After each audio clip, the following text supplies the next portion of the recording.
Raina had stopped counting the days. She wasn't even sure how long it had been since she last stepped outside. Since she touched grass? Since someone said her name without anger in their voice.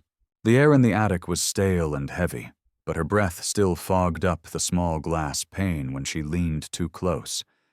She wiped it with her sleeve and peeked out again. Nothing but trees. Still. Quiet. Then, a figure. A man, older, walking slowly along the sidewalk. His mailbag bounced gently against his side. Mr. Donnelly. He'd been the neighborhood postman since before Raina could remember. Always wore the same cap. Always nodded politely at the gate. She pounded the window. "Up here! Please, I'm locked in!" He looked up. Their eyes met. Raina waved frantically. He paused, hesitated, then turned and walked toward the front door. The door creaked open before he could even knock. Vivienne stood there, poised, composed, not a single strand of hair out of place. She smiled like someone answering a surprise visit from an old friend. "Mr. Donnelly, what brings you by today?" He gestured up toward the house. "Sorry to bother you. I thought I saw someone in the attic window. It looked like they needed help." Vivienne chuckled softly. "Oh, that must have been Raina, my stepdaughter.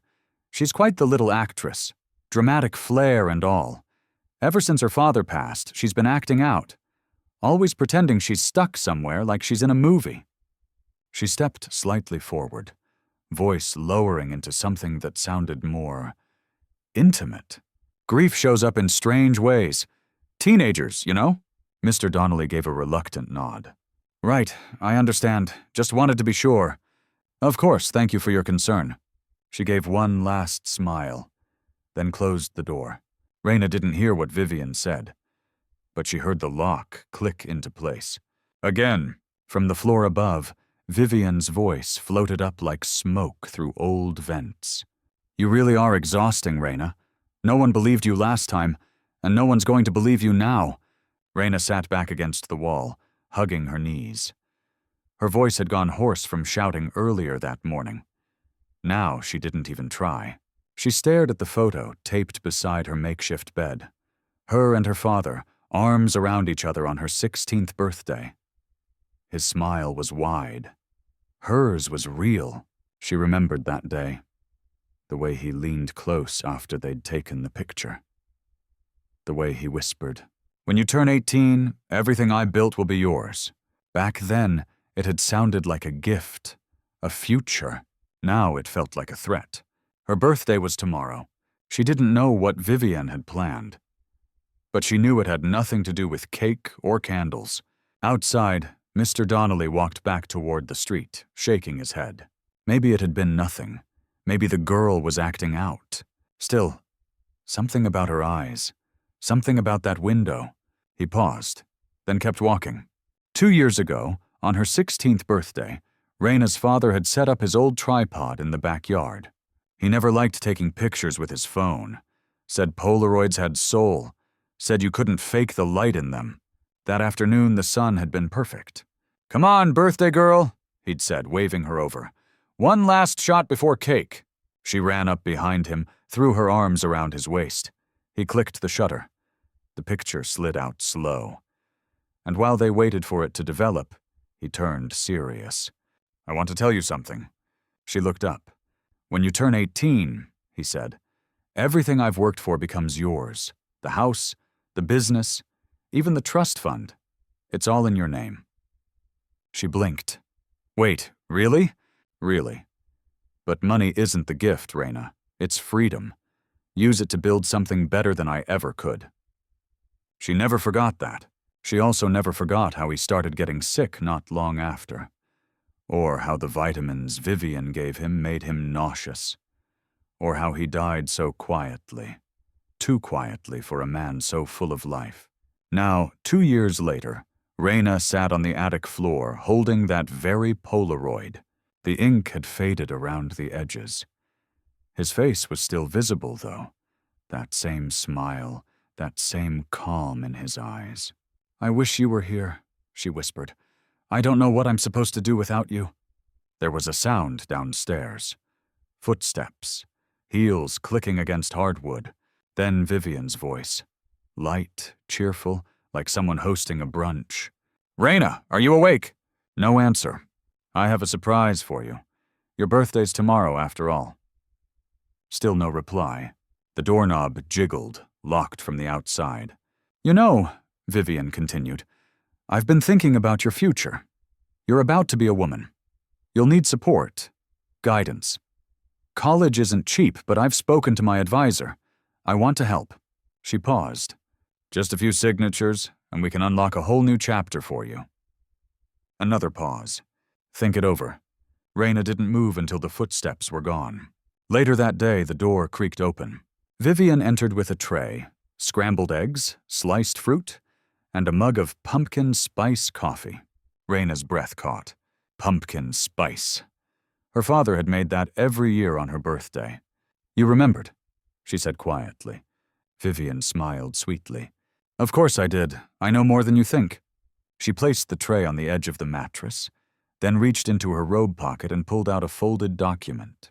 "This is just a scholarship form," she said, laying it beside the coffee. "Sign it whenever you're ready, no pressure." Her tone was soft. Her eyes were not. Then she turned and left. Raina stared at the paper. She didn't touch the coffee. Not yet. She unfolded the document carefully. Read the top lines. Then the bottom. Legal language, banking terms, a clause about financial direction. It didn't feel like a scholarship. It felt like a trap. But how do you fight someone who holds the key to your door? That night she sat awake, the Polaroid in her hands. Her birthday was only hours away, and outside that window, the same one no one ever believed, the sky was starting to darken.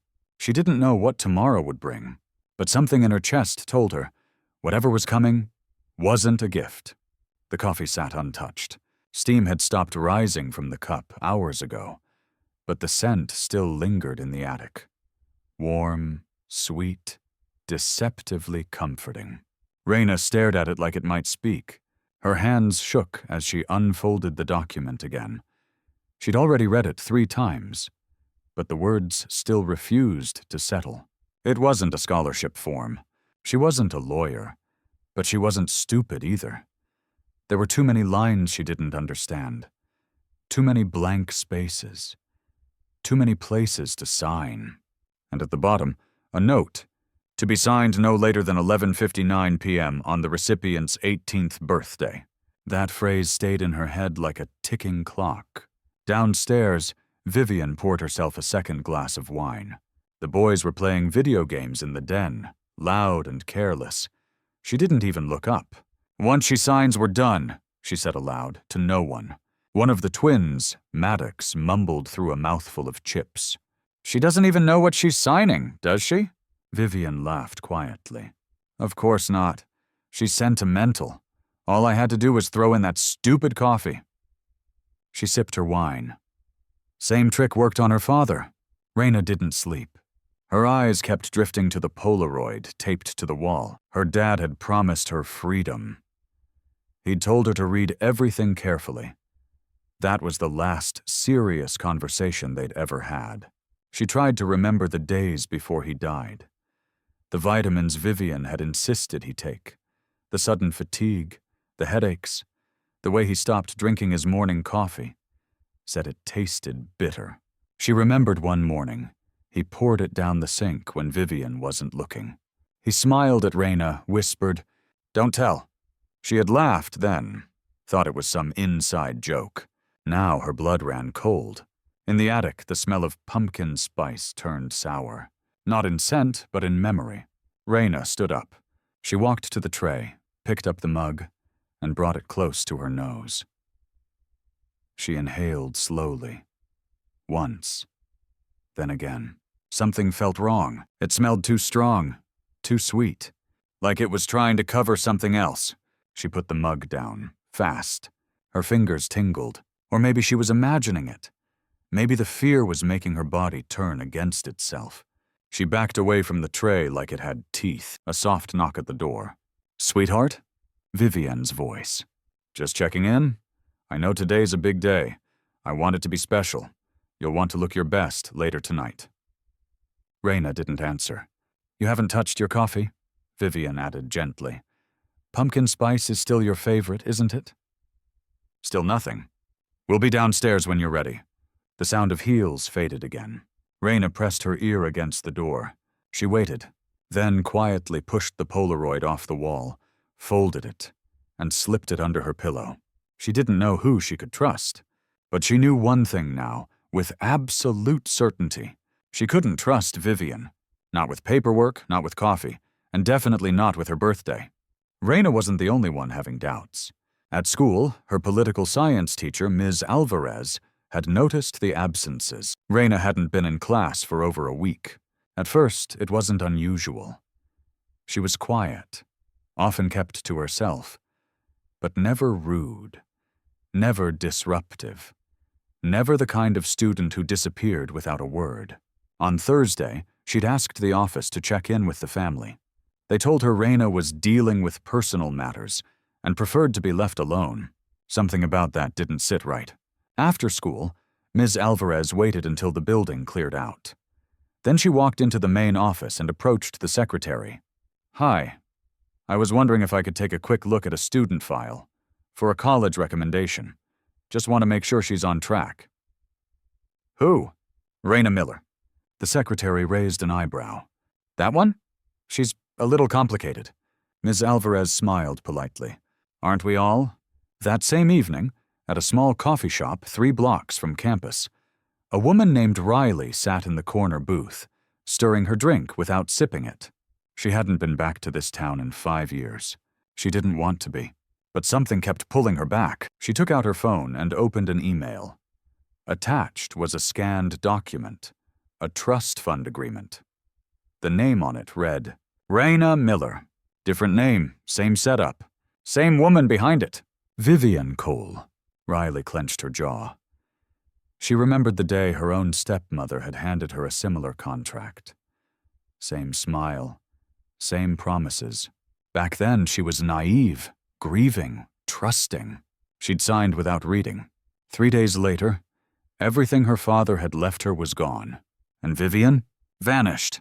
Later that night, Ms. Alvarez stepped out of the school parking lot and found a woman leaning against her car. "Can I help you?" Riley looked up, tired but determined.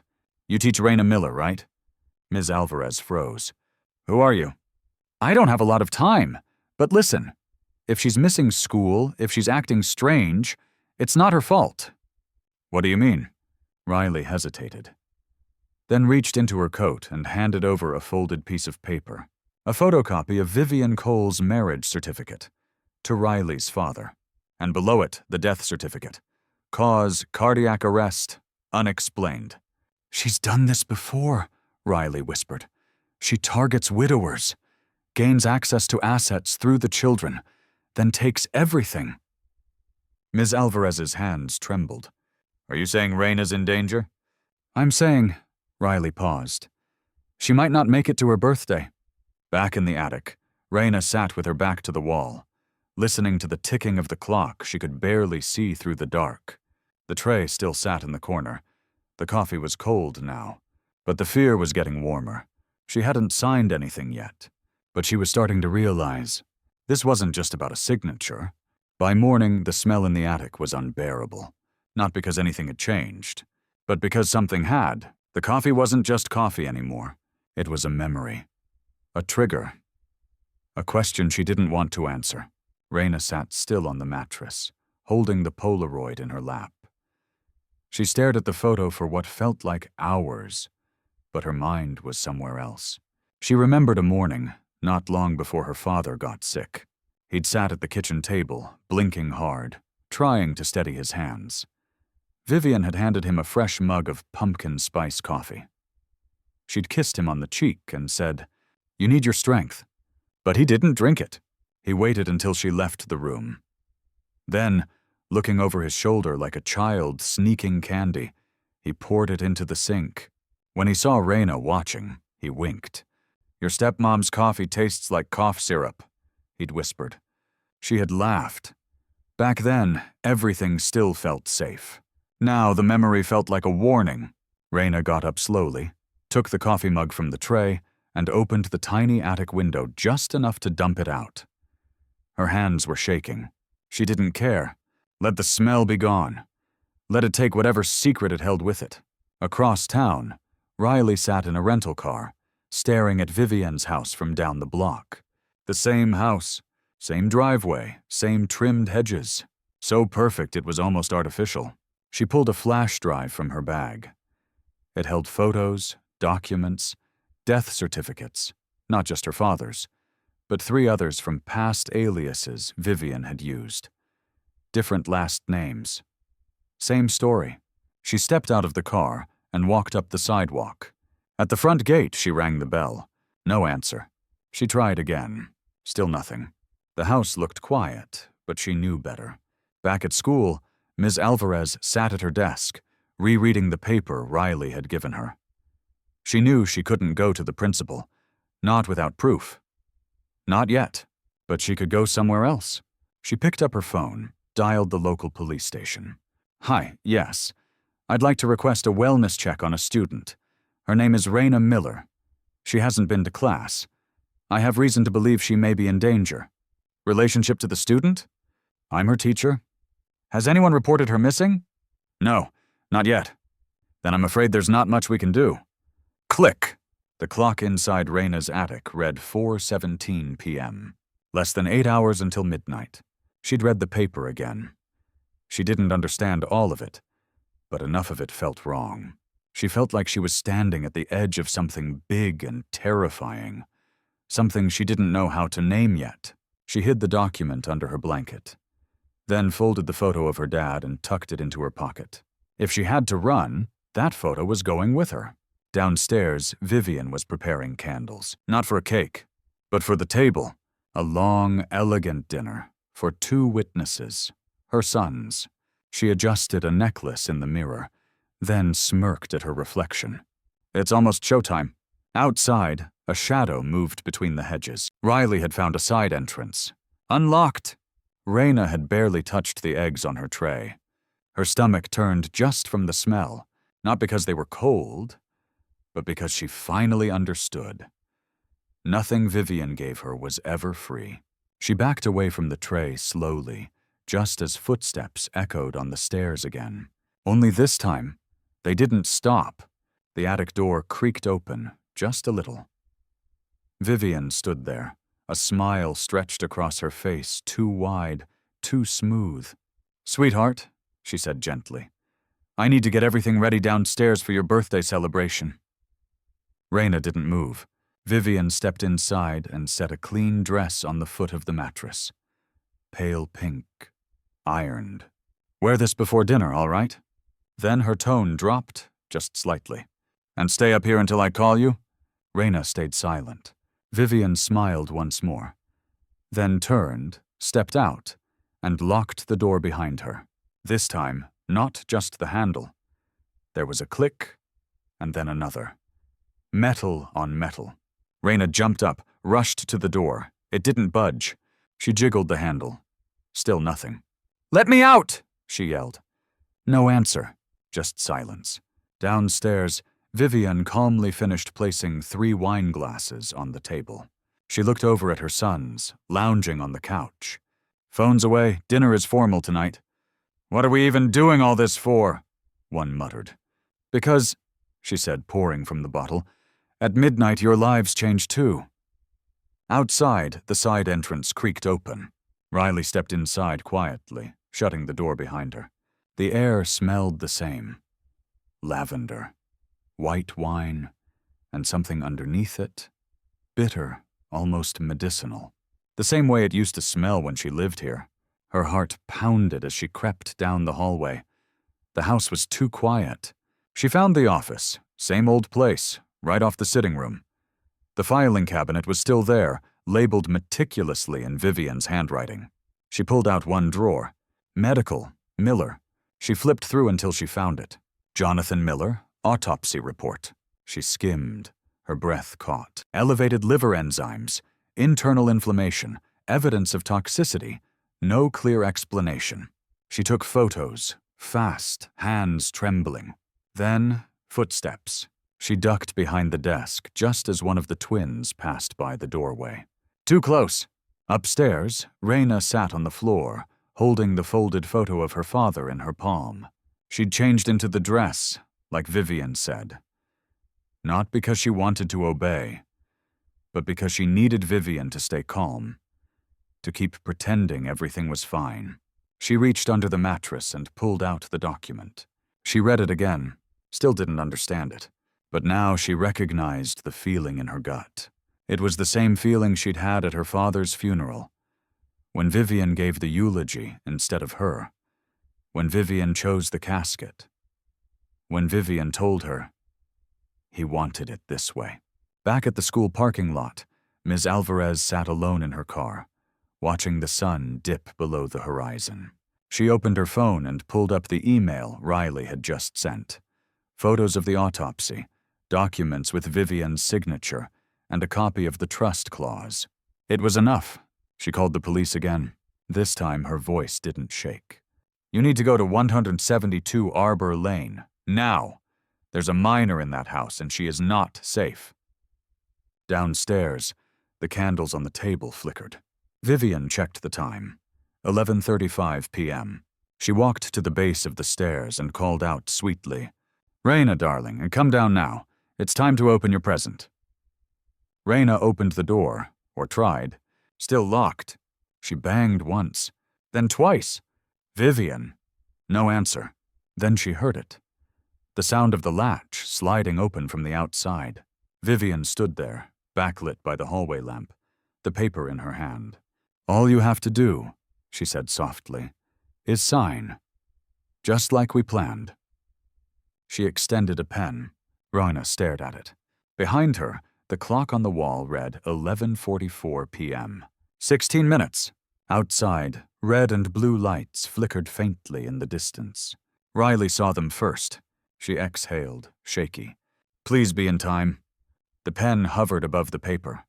Raina's hand trembled, fingers slick with sweat. Vivienne stood in front of her, calm as ever. Her son sat at the dining table behind them, watching like this was some performance. One of them had his phone out, recording. Vivienne gestured toward the last page. Just sign at the bottom, right there. Raina swallowed. What is this really for? Vivienne tilted her head, sweet as syrup. It's for your future, darling. College, travel, freedom, just like your father wanted. But her voice cracked slightly on that last word. Father. And Raina heard it. For the first time she heard it. The rehearsed smile. The too perfect tone. The way Vivienne always used her father's name when she needed control. She looked down again. The pen in her hand felt heavier than it should. Outside, Riley ran toward the house, motioning frantically at the two officers behind her. The attic is upstairs. If she hasn't signed yet, we can still stop this. The younger officer nodded. We're moving in now. Wait here. Riley didn't listen. She followed them across the lawn. Inside, Vivienne leaned closer. What's the hesitation? Raina's lips parted, but no words came out. The clock on the wall read 11:56 p.m. Vivienne placed a gentle hand on her shoulder. I know it's scary stepping into adulthood, but this is the first step. Your signature. Raina blinked. Her vision was fuzzy. Whether from the stress or the lingering fog of the coffee, she couldn't tell anymore. Her father's voice echoed faintly in her mind. Read everything, even the fine print. She tightened her grip on the pen. Vivienne smiled. Then, boom, boom, boom.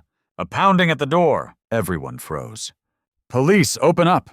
Vivienne's smile collapsed instantly. What the? Raina stood up so fast the chair fell behind her. Vivienne grabbed her wrist. Sit down, it's too late for games. It's not midnight yet, Raina said through clenched teeth. Vivienne's eyes flared. I said, step away from her, a voice barked. The front door burst open. Two officers moved in fast. One toward Vivienne, the other toward Raina. Hands off the girl now. Vivienne let go, slowly, stunned. Riley appeared in the doorway behind them, breathing hard. She looked straight at Raina. You didn't sign, did you? Raina shook her head. No. The lead officer turned to Vivienne. "You're under investigation for financial coercion, attempted fraud, and unlawful confinement of a minor." "You have no right!" Vivienne spat. "That document isn't even valid until midnight," Riley said, holding up a time-stamped printout of the trust fund terms. "Which gives us exactly—" The officer checked his watch. 2 minutes to spare." Vivienne screamed in frustration, but the cuffs were already clicking around her wrists. Her sons sat in stunned silence. One put down his phone. Raina didn't speak for several seconds. She stood frozen as the room spun around her. Then, finally, she turned to Riley. "Who are you?" Riley smiled, tired but steady. "Someone who made the mistake you almost did." She reached into her coat and pulled out a folded photo. "That's me, 18 years old. Same dress, same paper, same lie." Raina took it with both hands, looked at the girl in the photo, and saw herself. Outside, as Vivienne was led to the police car, she thrashed once, then shouted back, "That money is mine! It should have been mine!" Raina stood on the porch, arms crossed, heart pounding, but no longer afraid. She looked up at the sky. The moon had shifted. The clock had struck 12. Her birthday had begun, and she was still standing. The house felt quiet in a new way. Not dangerous, not cold, just still. Raina sat on the steps outside, wrapped in a blanket the officer had given her. Her hands were still shaking, but her eyes no longer darted around the way they used to. For the first time in months, she wasn't listening for footsteps. Riley sat beside her, legs pulled up, resting her chin on her knees. Neither of them spoke for a long time. Then Riley broke the silence. "Do you remember what made you not sign?" Raina thought for a moment. "My dad's voice." She smiled faintly. "He told me to read everything twice, even the stuff in small print." Riley nodded slowly. "That saved you. That one sentence." "I think—" Raina hesitated. "I think it wasn't just the paper. It was everything. Her voice, her timing, the way she kept saying she was doing it for me." "They always do." Riley pulled something from her pocket. An old silver key. "This was the key to my old house. I never had the courage to go back." She placed it in Raina's palm. "Maybe you'll have better luck building something new." Later, with the house cleared and Vivienne taken away, Raina stepped back into the attic one last time. It was smaller than she remembered. The mattress. The faded photo still taped to the wall. The corner where the tray always sat. She walked over to the window, the one she had screamed through, begged through, hoped through. It had always been locked from the outside. She slid the latch. It opened easily now. A breeze slipped in, light and cool. She breathed it in slowly, closing her eyes. She could almost hear her father again. "Everything I built will be yours." At the lawyer's office the next morning, she was told the trust was officially hers, $4 million. She sat in silence after hearing the number. The advisor kept talking about accounts, investment strategies, tax planning, but Raina wasn't really listening. 2 weeks later, Ms. Alvarez returned to her classroom after lunch and found an envelope on her desk. Inside was a handwritten note. "For the ones who speak up, even when no one listens the first time." Below it, a check. Enough to cover books, tuition, and living costs for 5 students in need. No name, no return address. Just a sticker on the corner with a small, hand-drawn window. Back in the attic, the sun had shifted again. The breeze moved through freely now.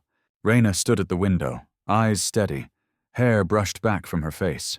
She didn't need to scream anymore. She didn't need anyone to look up and wonder. She had already gotten out, and she had no plans to close the window ever again. Some windows never get opened, not because no one sees them, but because no one stays long enough to listen. If you've ever walked past someone like that, maybe it's time to turn around.